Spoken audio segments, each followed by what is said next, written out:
Bayan, ang madaling gamutin, pero pag hindi mo nagamot, madali ka rin patayin.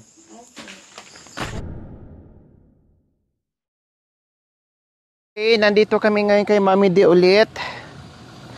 At pupunta kami ng hospital. Dahil pa x-ray at laboratory po si Mami D. Wala si Ate Judith? Alayo, anintay kaya tamalagrat sa kanyang anak na. Yung gamot mo? Nandiyan. Naikainom ka na ng gamot? May uminom naman ako. Tapos na. Oo. Yung resita natin, saka yung request ng doktor, kailangan natin. Pinirito ni Judith. So ito yung mga gamot ng kabayan. Wala na, Mami D? Ubos na? Hindi, nandito yung nakaprito. Hindi, yung gamot. Gamot. Nandiyan pa. Yung ito mga kabayan, kulang ng isa to. So bibili ako mamaya. Kasi 7 to 6 lang ang binigay ng mercury. Kasi kulang. So ngayon bibili ako mamaya ng kulang ni Mami D. Kailang na mali ng inom. Once a day lang dapat. Binigay ko na yung guide po mga kabayan. No? At in-explain ko na din doon sa nagbantay sa kanya. Kailang siguro nakalimutan or no, pati si Mami D. Oo. Hindi niya alam, hindi kabisado. Mali-mali yung pag-inom ng gamot, hindi tama. Imbes na pang 7 araw, ginawang pang 3 araw.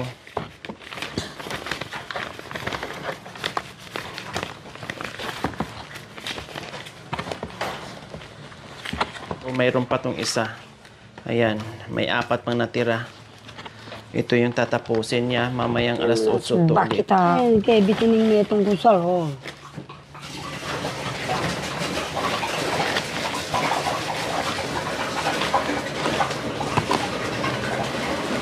Baka mamaya, stress ka pa rin. Sige ka pa rin bunganga, ha? Hindi, ali kong Hindi. Anti na nata. Hata bayawa susi. Nagagamot ka, tapos na-stress ka pa rin. Bunganga ka pa rin bunganga, kundi hindi ka pa rin gagaling. Hindi, ali kong Gagaling ako. Gagaling, tapos pagkatapos gagaling, labanan naman. Wow. Kilos na naman. Wow. Sana kung magkasakit ka, ang daming taong madamay. Baliktad yung binjas. Antuli. Baliktad. Sa ilalim dapat yan. Tita mo? Pati pagsuot ng medyas, di mo na alam. Mami rapol ko, maganano. Doon yan sa kabila, sa kabila. Yan, makan yan. Yeah. Pati panty, baliktad na rin. Sigurado. Tawalo kay kang Yeah, kaagad datang makananong.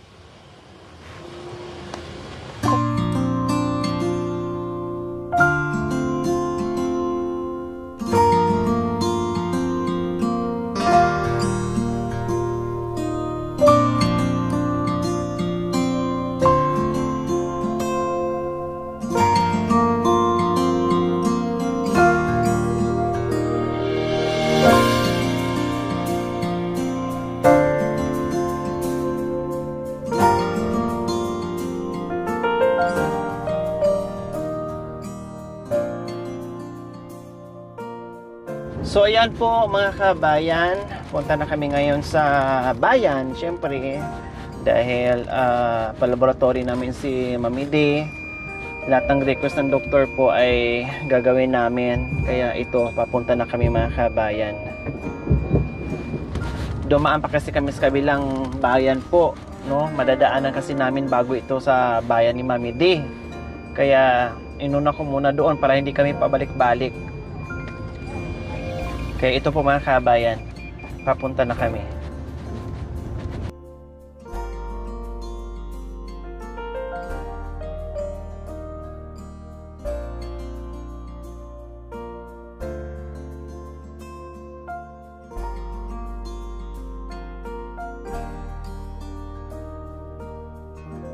A few moments later.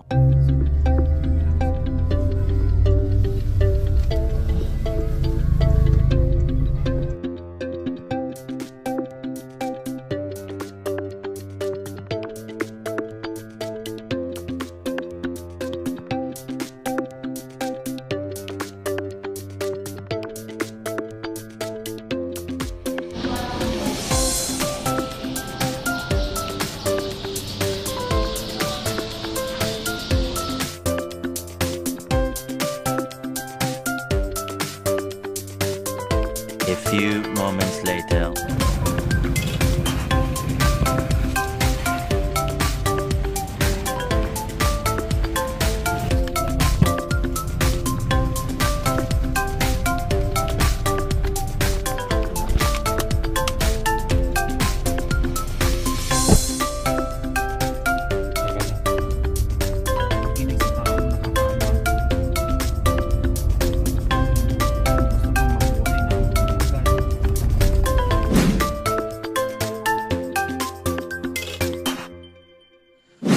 Okay, magandang gabi po muli sa ating lahat mga kabayan.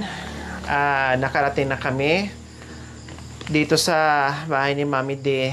Kauwi lang po namin, no? Medyo natagalan kami. Ganun talaga mga kabayan. Pag nasa hospital ka, asahan muna, no? So, per tagal, dahil syempre hindi lang naman kami ang pasyente, hindi lang naman kami ang asikasuhin. Marami ang pila, mahaba po ang pila kanina. Tama po, Mami D. Kaya inabot kami ng siyam-siyam, no? Ang sakit talaga ng puwet ko kanina at nagreklamo na nga si Mami D, ang tagal naman. Sabi ko, ganyan Mami D, mahirap magkasakit, mahirap magpagamot, mahirap pumila. Kaya kailangan bawal magkasakit. Ganun pa man po mga kabayan, yung request po noong nakaraan mga kabayan ng doktor na kailangan magpa-x-ray and then blood works. So nagawa na po namin kanina po mga kabayan. So far, yung dugo is okay naman po. Sumablay po tayo doon sa x-ray. So, ito po yung aming pag-uusapan ngayon. So, kanina nga, sabi nga ng doktor ay kailan ito chinikap, sabi ko, nung 22 pa, kailangan ngayon lang namin naharap kasi nga, kailangan paglalaanan ng oras at panahon pag mga ganyan. Kasi alam ko na kung gaano ka aksayado ng panahon kapag nasa hospital ka. Takbo doon, lipat doon, ganyan po mga kabayan, mahihilo ka para kang turumpo. So, sabi ng doktor, kung 22 namin dinala si Mami D, ay kailangan talaga niya magpa-confine. Kasi nga, 80 or 60/40, buti lang po mga kabayan, hindi ako nagkakamali. Sa tingin ko kay Mami D, sabi ko, hinang-hina na si Mami D at pungay na yung mukha niya at mahinang-mahina na. Kaya nag-request ako kaagad, kinuha ko sa Ate Judith na pabantayan dito, magpainom ng gamot, magluto ng ulam, pakainin sa tamang oras, painumin ng gamot sa tamang oras. Kasi kung hindi ko po ginawa mga kabayan, baka hindi ko maabutan si Mami D. Nasa loob ng hospital ngayon, hindi ko alam kung anong mangyayari sa kanya. Hindi biro mga kabayan, 60/40. Anong mangyayari doon sa 60/40? Doon pa lang sa over, bagsak na. Eh yung 60 minus 10, o 50-50 na. So ano mangyayari ngayon? No? So, sabi ko, binilang ko ng gamot at napakiusapan ko sa Ate Judith na dito magstay sa bahay. Bawal ang bisita kasi bawal ang stress, bawal lahat. No? Gusto ko muna i-priority ang buhay ni Mami D. I don't care sa mga anak, sa mga apo. No? Ang care ko ngayon, nakafocus at priority ko si Mami D. Wala nang iba. Okay? So, awa ng Diyos, pagbalik namin kanina, nag-BP kanina, tumaas. Tumaas, 90/40. Mababa pa rin ang over. Ang 90 medyo okay, pero sa edad ni Mami D, dapat medyo mataas na yung dugo niya. No? Kailang, sabi ng doktor, okay, hindi naman na kinakailangan i-confine. Tinanong pa nga ako nung una kung i-confine. Sabi ko, anong magandang advice, Doc, para kay Mami D? I-confine ba or pwede ba siyang umuwi? So, inantay namin yung result. Sabi naman ng doktor, okay, pwede na siyang umuwi. Kailang, mga kabayan, ito, abangan nyo. Ang sasabihin ko, dahil mayroong malaking problema dito kay Mami D, at na-nervous nga kanina si Mami D, ang akala lang niya, lagi na maakala ni Mami D. Kaya nga minsan, hindi ko alam kung hanggang saan yung pasensya ko. No? Hindi ko alam kung hanggang saan ang pasensya ko dito kay Mami D at dito sa pamilya niya, sa mga anak niya, lalo na sa mga anak niya. Hindi ko alam kung hanggang saan ang pasensya ko, hanggang saan kaya kong magpapasensyahan bawat oras, bawat punta ko dito pag hindi nakikinig sa akin. Ito na mga kabayan, tuwing bunganga ko dito, tuwing salita ko dito kay Mami D at sa mga anak niya, ito na. Nangyari na hindi dapat sana nangyari kung nakinig sa akin. Nangyari na ngayon, no? Nangyari na ngayon na merong tuberculosis si Mami D. May TB si Mami D. Oh, narinig nyo, Kurog? Eddie Boy, narinig nyo? Ria, Nanay Lit. Oh, ito yung sinasabi ko sa inyo. Hindi ko nga alam eh. Pag pupunta ako dito, ako na problema kay Mami D. Oh. Ngayon, kung anong mga narinig nyo sa akin, hindi nyo ako masisisi. Kung anumang mga nasaktan kayo, I don't care. At least naging prangka ako sa inyo, sinasabi ko sa inyo. Kasi nakikita ko dito, ako yung may pakialam kay Mami D. Kayo wala kayong pakialam. Ako lang nagmahal siguro kay Mami D. Kayo hindi ko alam kung nagmahal kayo. Ang ganun ang naramdaman ko, pagmamahal at care kay Mami D, parang sa akin na lang, ako na lang. Hindi ko to kinikwenta. Kaya lang, ito ang nakikita ko ngayon. Oh, kasi naabutan ko ito sa Mami D.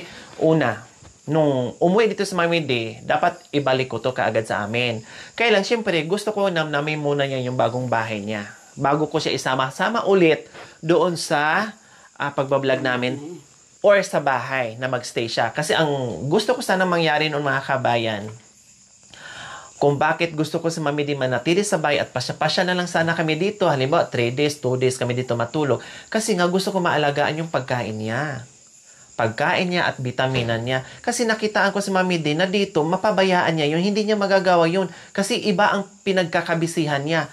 Una, nagtabas dyan sa lupain niya, na kay laki-laki, na sabi niya sila daw ang gumawa. Ang nangyari, wala. Hindi niya nataniman. Kasi nagka-emergency din yung anak niya, napabayaan niya lahat-lahat hanggat dumating na nag-alaga ng apo niya na bagong panganak, plus naglaba na ilang beses naman natin nakita at naabutan at nagme-message sa akin na may nagsusumbong sa akin dito na ganito na naman ang ginagawa ni Mami D. Lahat-lahat. Plus dito pa kay Eddie Boy. Oh, minsan nakikita ko hawak-hawak mag-aalaga ng apo. Oh, kilos doon sa kabila, kilos dito. Ang bibig ni Mami D, pag nandito ako, lagi kong sinasaway. Maaga pa lang, nagbubunga nga na. Stressful na. Imbis good morning, iba. Bad morning. Kasi pag meron siya nakikita dyan sa mga anak niya na hindi, halasaway. Oh, kaya sabi ko ngayon sa kanya, Mami D, hindi na yon. Kung ano yung ginagawa mo dati sa mga anak mo, ganito, pagsaing mo pa, paglaba mo pa, may stress ka pa, no. Kung gusto niyang mabuhay. Pero kung gusto niyang mawala sa mundo, gawin niya araw-araw yun. Ayaw ko na. Anong silbi sa pagod ko at pagmamahal sa kanya kung mga anak niya o siya mismo sa sarili niya kung walang pagmamahal at kung walang care? Anong mangyayari sa akin? Tama po ba ako, Nanay Lit? Ate Judith? Anong gagawin ko kung ako lang magmahal sa kanya, kung ako lang magmalasakit sa kanya, kung ako lang ang gagawa ng ganito, kung hindi naman, wala naman pakialam yung mga anak, wala naman din pakialam sa Mami D, kung hindi naman nakikinig sa akin sa Mami D, kung matigas ang ulo, anong gagawin ko? Oh, Diyos ba ako? Diba? Anong pagod ko dito? Anong silbi ko dito? Kung magsasalita ako, pasok dito, labas sa kabila. Oh. Hindi to biro. Okay na yung pagod ko. Yung pagod ng team, yung puyat ng team, okay lang. Kasi kaya namin isakripisyo yun sa mga taong hindi matitigas ang ulo. Okay? So, ayan po, ulitin ko po mga kabayan. May tuberculosis po si Mami D. Kaya, hindi pa naman nalaman ko na merong TB si Mami D, ay hindi ako nagkakamali kung ano yung mga gamit namin dito. Since na nandito ako at tinayo yung bahay na nagkaroon ng gamit sa Mami D, regular po, pag nandito ako nagbabanli. Kasi sa bahay, gano'n din kami. May sakit o wala, regular nagbabanli ako ng mga gamit, baso, pinggan, kutsara. Ganyan kami sa bahay. Kagawian ko na yun. May sakit o wala, ganyan kami sa bahay. So dito, gano'n din kami. Gano'n din kay Mami D. Kaya, ngayon, nakaatang dito kay Ate Judith na nakisuyo mo na ako na 1 linggo, gamutan ni Mami D. So, 1 linggo din siya dito, magstay. At inutos ko sa kanya lahat ng gamit. Hindi pa tayo sure kung si Mami D may sakit o wala. Pero, kailangan lahat ng gamit ay banlian. Binabardiyan po. So, lagi kong sinasabi ni Ate Judith yan. Okay? So, nandito yung mga reseta, nandito yung mga resibo, nandito yung laboratory. Bukas, babalik ako kasi kukunin ko yung result ng x-ray para mag-umpisa na si Mami D mag-inom ng gamot para sa TB. Okay? Ang TB, mga kabayan, ang gamutan ng TB, mga kabayan, hindi ko alam, may 2 months, may 3 months, may 4 months, etc. 6 months, depende po yung sa kaso. Case to case po yung mga kabayan. Kung ang kaso ni Mami D, kasi nakita ko kanina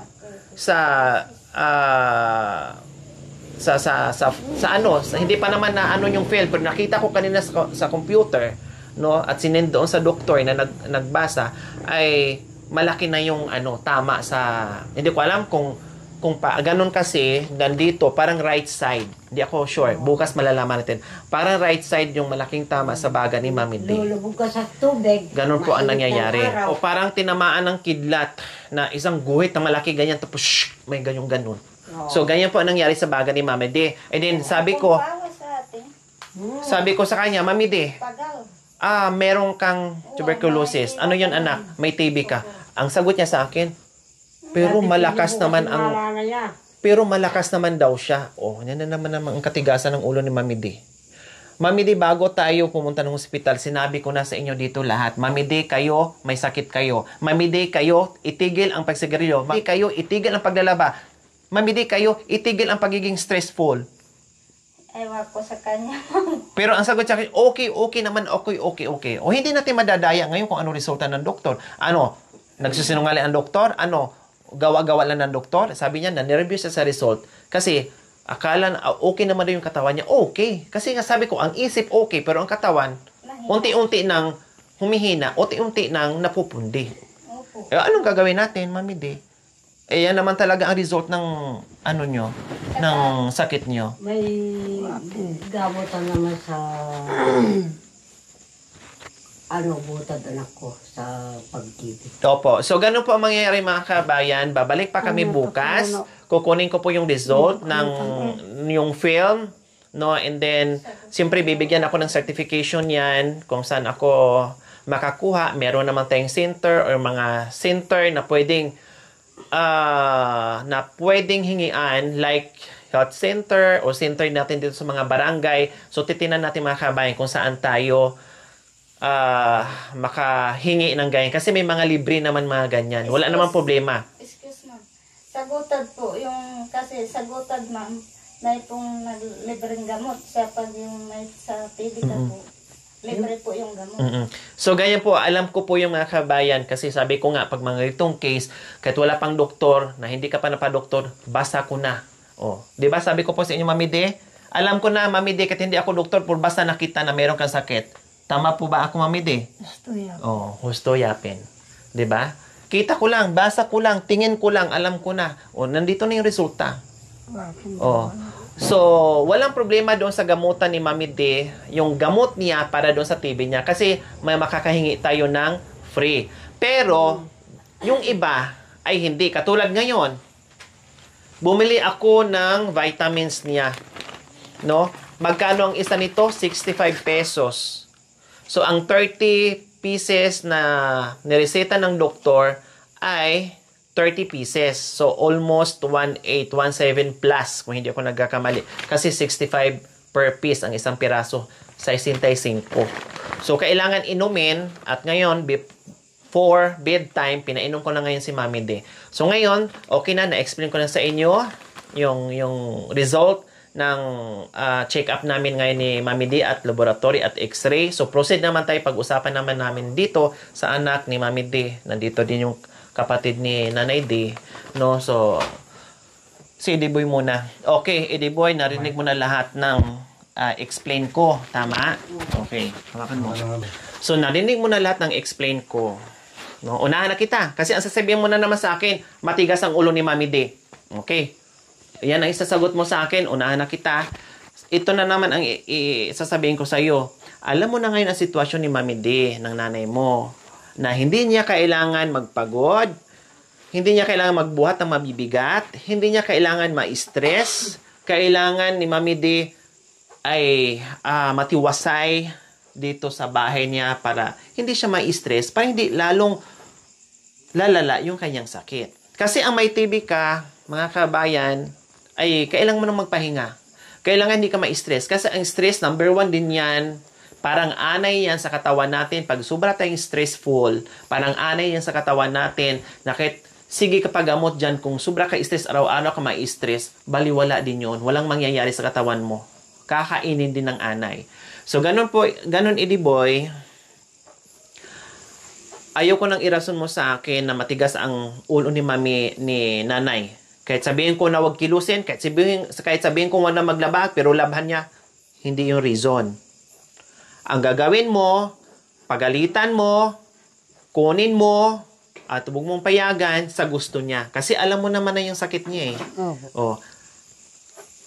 Anong gusto mo? Ahaba yung buhay ni Mami D? Pakilusin mo ng pakilusin, hayaan mo lang siya dyan? Or mawala na si Mami D sa mundo? Suggest ko lang po, ma'am. Kumpre, gusto ko naman po mabuhay siya. Ayun pala. Nung pagtapos po natin na interview, nung pag-araw na yun, nagpuputol ako ng kawayan. Pag uwi ko, may buwat-buwat. Pinagalitan ko po. Halos nga po. Saan galing kawayan? Nagputol ako ng kawayan para sa mga alaga kong kambing. So, tapos? Pag uwi ko, may buwat na maraming damit. Sabi niya kay Bakit, nagpapaganda ka lang. Binuwat niya yung damit, tapos nauli siya ni Bakit nagtatabako. Tapos binigyan niya ako ng 20, nagpapabili ng tabako. Ang sabi ko sa kanya... Nagbubuhat ng damit para maglaban na naman? Opo. Tapos... Kaninong mga labahin yon? Damit niya. Tapos damit po niya, Bakit nga? Damit niya po yung binuwat niya. Tapos, saan maglalaban na naman? Tapos umiyak si Bakit na pinapagalitan niya. Tapos, ang sabi ko sa kanya, Teo, wag ka laba. Kami na lang. Binuwat ko yung, nandun na siya sa daan. Umiyak to. Tignan mo siya, si Lola. Sabi ni Bakit, nagbubuhat na naman ng damit. Tumakbo ako. Galing ako ng So, yan ang gagawin mo. Okay. Tapos, Ria, wag mo nang bigyan ng sakit ng ulo si Mami D, ha? Kasi alam ko kung gaano. Kayo, ang buhay nyo, malakas ka pa, Boy. Malakas ka pa. Marami pang marami pang panahon, no, na magbanat kayo ng buto, no, kumayod kayo ng husto, no, wag kayong aasa dito kay Mami D. Dahil ang obligasyon nyo, wag nyong iatang dito at iasa ninyo kay Mami D. Magbanat kayo ng buto, maghanap buhay kayo, gumawa kayo ng paraan para sa pamilya nyo, wag nyong iasa dito kay Mami D. Kasi si Mami D, tapos na kayong pinalaki, tapos na kayong obligasyon niya sa inyo, may mga pamilya na kayo. So ngayon naman, this time naman, bigyan nyo naman nakaginhawaan si Mami D na maging okay at maging masaya. Kaya nga binigay namin itong bahay kasama ang mga sponsor. Kaya nga ako, kahit sobrang stressful, dahil kagustuhan ko na si Mami D magkaroon ng hayahay kahit papaano bago mawala sa mundo dahil tayo ay pupunta naman talaga tayo doon. Hindi naman pwedeng hindi tayo pupunta. No, lilipas naman talaga ang buhay natin. Pinadanas namin to kay Mami D. Kaya nga sabi ko kanina, hindi lang ako ang magmahal sa nanay nyo, kayo, mahalin nyo rin. Hindi lang pagmamahal, kailangan may kasamang care na maalagaan nyo, na wag nyong utusan, wag nyong gawing katulong, utusan, wag. Kasi ang pagsisisi na sa huli, 'di ba? Wow. Pag nawala si Mami D, iyak-iyak kayo diyan, useless na yung mga luha nyo. Hindi na kayo marinig ni Mami D. Kahit anong iyak nyo dyan, kahit anong hagulhol nyo dyan, Mami, nanay, I love you. Baliwala na lang yun. Hangin na lang nakarinig noon. Multo na lang ang nakakarinig noon. Hindi na kayo maririnig ni Nanay D. Di ba? Pinaramdam nyo yung pagmamahal nyo, pero hindi na maramdaman ni Mami D kasi wala nang buhay. Okay? So, tapos na tayo doon. Maliwanag sa'yo, Eddie Boy. Okay, maliwanag sa'yo, Ria. Kay Mami D naman. Mami D, kayo, sabi ko sa inyo, may katigasan ng ulo nyo. Kahit anong sabi ko sa inyo, pero ginagawa nyo pa rin. Mami D, kung alam ko lang pala, from the start, kaya nga sabi ko sa iyo, umiyak ka sa akin, nagsabi ka sa akin yung buhay mo na ganito ang naranasan mo sa pamilya mo, nakinig ako. Ang sabi ko sa'yo, okay, sige, Mami D. Pero ang sabi ko sa'yo noon, okay, Mami D ha, magpabahay tayo, pero ayaw ko nang ma-stress ka. Iwanan mo na yung mga problema. Kaya binigyan ka namin ng bahay na ganito, pero ang nangyari ngayon, na imbes hayahay ka, nai-stress ka pa rin. Nai-stress din ako sa'yo. Matigas pa rin ang ulo mo. Kung alam ko lang pala na matigas ang ulo mo, na hindi ka nakikinig sa mga sinasabi ko, advice sa'yo, hindi na lang sana ako nagbigay ng ganitong bahay. Oh. Pati sponsor natin, iniiwan na tayo. Dahil hindi lang ako na-stress, hindi lang ako nagagalit, pati mga sponsor natin, galit na rin. Ano ba yan si Mami D? Ano bang pinagagawa niya sa buhay niya? Bakit hindi naman siya nakikinig? Ano ba? Oh. Pati sponsor, pinapagalitan ako. Pati sponsor, nagagalit sa iyo. Hindi lang ako. Bakit daw ang tigas ng ulo nyo? Ano, magpakamatay daw kayo? O, yan ang sabi ng sponsor. Sorry, ito naman ako. Wala naman ako yung ginagawa. No? Hindi. Ang ibig ko sabihin sa'yo, Mami D, ang sabi ko nga sa'yo, Mami D, ang ayuda mo, may sponsor o wala, tuloy. Nandito ako magbibigay ng ayuda. Yung isang sakong bigas, hindi mo mauubos yan. O kung dalawa kayo sa apo mo, hindi mauubos yan. Sobra-sobra yan. Dahil ano lang naman yung kain mo. Plus yung mga groceries, minsan binibigyan pa kita ng cash. Oh. Hindi mauubos yan. Hindi mo na kailangan magtanim dyan. Hindi mo na kailangan magpakapagod dyan. Para ano? Meron ka naman ng makain. Kung dati, ginagawa mo yan, dahil para makabili ka ng pagkain, oo, ginagawa mo yun. Pero ngayon, hindi na kaya ng katawan mo. Malakas na lang yung isip, pero ang katawan mahina na. Hindi mo na kaya. O katulad kanina, nagulat kayo. Bakit ganun yan ang result ng X-ray ko? Malakas naman ang baga ko. Sabi mo lang yun, pero ang katotohanan nakikita namin. Lahat ng problema nakaraan na. Binabanggit niya pa anak ko. Pag makakatulog ka ba yun? Hindi ka makakatulog. Ano. Paglalas mo, ay ano, ganyan niya. Anong ginagawa mo niyan? Ay, hindi ganon. Bawal na po yun, Mami D. Sa sakit nyo, bawal ang stressful. Sabi ko pa anak ko, yung kulang ng anak panganay niya sa memory. Oh, konting salita. Oh, Ria. Ano, alisin mo yung Sigaw. Paalis yung para bang nasa langit yung isip mong isa. Yung dalawa nandito. Alisin mo yung anak ko. Sana magbago ka na, anak ko. Ganon sanang marinig ko sa kanila. Eh, nagsisigawan sila. Oh, yung kulang sa memory. Stress. Oh, ikaw rin ang may sakit. Wala na. Oh, yung kulang sa memory. Oh, wala. Eh, ano kayo dyan? Anong paano kayo? Oh, tatakbo sila mag-away-away na. Oh.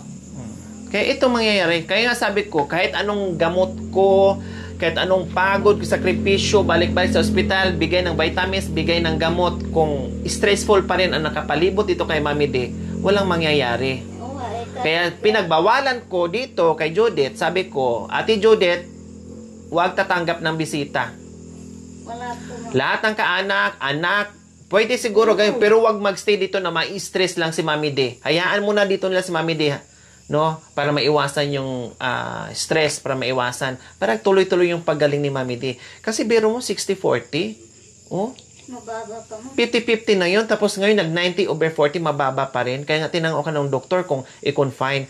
Sige, tingnan natin ang result mamaya. Okay, pwede namang umuwi. Pero kailangan kumain ng mga masustansya, kumain sa tamang oras at magpagamot. Dahil kung hindi, syempre, ano mangyayari? Oh. Binigay natin yung bahay. Maganda yung bahay. Hindi naman naalagaan yung kalusugan niya. Anong silbi dito? Kaya ngayon, Mami D, kumain ka sa tamang oras. Kaya nga, pati kumuha ako ng caretaker niya para lang masundan. Kasi ako malayo. Hindi naman pwede magstay ako ng matagal dito habang araw-araw. Paano yung mission ko sa araw-araw? Hindi na naman si Mami D nangangailangan sa akin. Maraming iba. Diba? Pero priority ko pa rin siya kahit anong layo, kahit umuwi ako ng madaling araw na sa bahay. Ginagawa ko para sa kanya. Kaya nga sabi ko kanina, ano mangyayari sa akin? Sige, ako sakripisyo, pagmamahal sa'yo. Kung si Mami D naman din, hindi niya mahalin sarili niya, ano mangyayari sa team? Ano mangyayari sa atin? Oh, pati sponsor natin nagagalit. Sorry daw anak. Mabagalya pa rin ko. Di ba? Ay, bubulan. Maraming sponsors ni Mami D noon, inaamin ko, maraming sponsors ni Mami D noon na naatutuwa at naaawa sa kanya, kaya ito nabuo yung magandang bahay. Lahat ng pabahay ko, ito yung pinakamagandang bahay. Details. Lahat. Diba? Nandiyan yung mga anak niya. Hayaan mo na. Kaya na nila yan. Huwag mo na silang disturbuhin. Huwag mo na silang disturbuhin. Huwag mong pakialaman ang buhay nila. Huwag mong pakialaman ang buhay nila. Pakialaman mo yung buhay mo. Kasi wala ka namang problema. Imbes maghayahay ka, kahit wala kang pananim dyan, okay lang, makakain. Hindi ka naman magutuman. Kung walang pagkain yung mga anak mo, yung mga apo mo, hayaan mo sila dyan. Dahil kaya nila maghanap ng manok nga eh. Pag maraming sisiw, pag walang makain, anong gagawin ng inahin? Magkakalkal. Para may matuka yung mga sisiw. Hayaan mo sila. Kumpleto ang mga kamay nila. May mga anak, may mga apo. Kaya nila yan. Ganun yun. Itong apo niya na si... Bakit? Si Teresa, kasama dito ni Mami D. Sabi ko, okay lang, para may kasama si Mami dito yung gabi. O dito, may mautos-utusan. Teresa, ayaw ko yung ang maglabas sa damit mo ay si Mami D pa ha. Dalaga ka na, malaki ka na, tulungan mo si Lula mo na maglaba or ikaw maglaba. Ilang taon ka na, Teresa? 14 years old. So ikaw, 14 years old, kaya mo na maglaba. Huwag mo na palabing si Lula mo, ikaw na maglaba. Kasi, ano kasi mga kabayan si Mami D, masipag, sanay sa trabaho, hindi nakakakita ng may nakikita ano ginagawa niya. Wala namang masama doon kung kaya ng katawan niya, kung bata pa siya. Pero sa edad niya ngayon mga kabayan, hindi na pwedeng gawin pa rin niya yung pagiging mabait niya, gawin pa rin niya yung pagiging masipag niya, gawin pa rin yung pagiging maawain niya. Hindi pwede. Magtira siya ng awa sa sarili niya. Patayin niya, maging martyr siya, patayin niya yung sarili niya para dito magsilbi habang buhay sa mga anak niya. Kawawa. Kung mahal niya yung mga anak niya, kundi habaan niya yung buhay niya para makikita pa niya yung mga apot anak niya. Ganun yun. Sarili muna. Kabayan, ang TB, madaling gamutin, pero pag hindi mo nagamot, madali ka rin patayin. Ang tulong ko ngayon, priority ko si Mami D. Hindi ko kaya lahat. No? Sabi ko nga, ang ayuda ni Mami D is kay Mami D. Pasensyahan, dahil talagang ganyan, hindi ako gobyerno na lahat ng anak ni Mami D o ako ni Mami D pakainin ko. Hindi. Dahil hindi naman buwan-buwan na meron nagpapadala kay Mami D. Sabi ko nga kanina, kung walang magpadala kay Mami D o meron, continuous ang ayuda, nagagaling sa bulsa ko. Dito kay Mami D. Kuryente, ako nagbabayad. Pagkain, ako nagbabayad. Lahat kung anong kailangan ni Mami dito, ako nagbabayad. Walang sponsor. Kumain ka ng gulay, Mami D, kasi sinabi ng doktor, kumain ka ng masustansyang gulay. Ang sarap ng pakit. Ano, Rhea, Eddie Boy, wala kang ibang gagawin kay Mami D, ha? Sabi ko nga kanina, wag kayong, hindi lang ako yung magpakita ng pagmamahal at pag-aalaga dito sa nanay nyo. Pati kayo. Hindi lang ako. Kayo din po, Mami D, lahat ng sinasabi ko sa inyo, huwag yung masamain. Kasi lahat ng sinasabi ko sa inyo ay para sa sarili nyo, hindi para sa akin. Kasi kung hindi ganito ang gagawin ko sa iyo, ano mangyayari mo? Maaga kang mag-goodbye, Philippines. Kaya nga po mga kabayan, no, after nito po, kung ano mangyayari pa sa mga ibang gamutan, no, kasi marami pang gagawin, ay inaayos din ako sa bahay mga kabayan. Pag naayos na yung problema ko rin sa bahay, mayroon lang akong inaasikaso ngayon. Si Mami D talagang ibalik ko muna ng Pangasinan. Ibalik ko talaga kasi walang mangyayari. Magagamot dito kung ganyan palagi. Walang epekto yung gamot. So tapusin ko lang yung hinaharap ko sa Pangasinan, no, ipadla ko to dito, bisibisitahin namin, nakasama siya, linisan namin, palinisan ko ni Ate Judith, walang problema. Ang bahay hindi naman ito masisira eh. Pero ang buhay niya masisira kapag gagawin niya araw-araw na ma-stress dito. Nung dinala mo siya, ma'am, mataba yan. Tumaba yan, pumuti yan, gumanda yan, lahat. Walang problema. Hindi na stress. Wala naman siya ma-stress doon. Nasa kanya lang, ma'am, yung pag-i-stress up. Dito wala kang marinig. Maaga pa lang, tutut. Parang bulkan na mayo na sumabog araw-araw. parang kumakasabas mo yung ano. Alas 2 ng... Ngayon, ang payat ni Mami D. Noong nakaraan, di ba? Iba ang mata niya, mukha niya, tsura niya. Bagsak na bagsak. O ngayon, nung naggamot siya, Uwa, may kaya niya pinatingin niya, may bawi-bawi mo. ngayon, Nanay Let, medyo umukin na naman yung itsura niya na nagamot na naman. Kasi kung hindi ko nadali, wala. Baka nakahiga na yan. Damihan mo yung pagkain mo ating det, at tapos yung tubig. Tubig, maraming tubig. Kasi po si ate, pag nagtrabaho na yan, nakakalimutan niya uminom, yung kumain. Pero tabako hindi. Gusto niya. Natulong lang yung dito. Okay, sige, ganun na lang ha. Yun na lang. Dalhin ko muna to. Tapos at si Jodette, yung gamot niya mamaya ha. Tapos monitor lagi yung ulam niya, tubig niya. Mabuti ka na dala mo. Dalhin ko muna kasi bukas pa naman to inumin. Tapos babalik ako ng hospital. Kailangan ko ng resibo para makuha ko yung iba niyang yung sa TV niya. Tapos Nanay Let, pag nakuha ko na yung certificate ng wala pala dyan sa center yung Wala po, sa gutad po. saan ba yung gutad? Yan po sa... Kasama ka ma'am doon sa... Kay Martes. Bitch.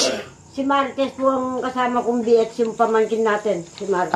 Okay. So, pag okay na, papuntahan ko na lang si Marites, samahan niya ako sa gutad.